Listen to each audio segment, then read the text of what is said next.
د پاکستان د کورنیو چارو وزیر اغجاز وایي له پښتون ژغورنې غورځنګ سره خبرې خپل ځای لري، خو که څوک د هیواد قانون ماتوي نیول کیږي.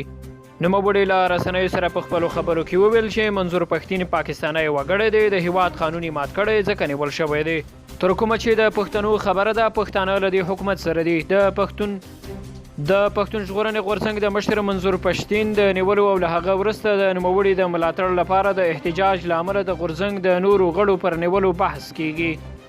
منظور پښتين د تیر یکشنبه په ورځ د پېښور په تاکال کې په دې تور ونیول شو چې د هیواد خلاف خبرې یې کړې دي.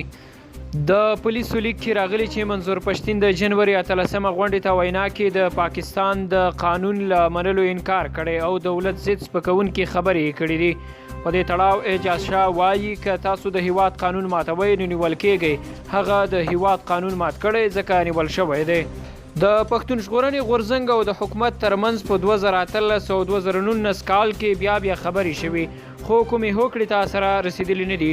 د پاکستان لومړی وزیر عمران خان وایي که حل غواړي د خبرو میز ته راشئ، په جګړه تاوتریخوالي ځنې حل کیږي او دا خبرې د هیواد قبایلو او ورورولۍ لپاره ښې نه دي. کله چې وپوښتل شول پښتون ژغورنې غورځنګ سوله ییزې مظاهرې کوي او کله دوی سره خبرې کیږي ولې پر میز ونشي، نو ویې پر میز خبرې کیږي، خو که زه ستا سره په میز خبرې کوم او ته سړی وژنې یا بل جرم کوي مطلب څه دی؟ ودې نه نیسم. خو د یوې پوښتنې په ځواب کې هغه وویل زه دا نه وایم چې دوی څوک وژلي، بلکې مثال وړاندې کوم. منظور پښتين ځکه نیول شوی چې د بنو جلسه کې د پښتنو د جرګې د رابللو او د پښتنو د یووالي خبره کړې وه.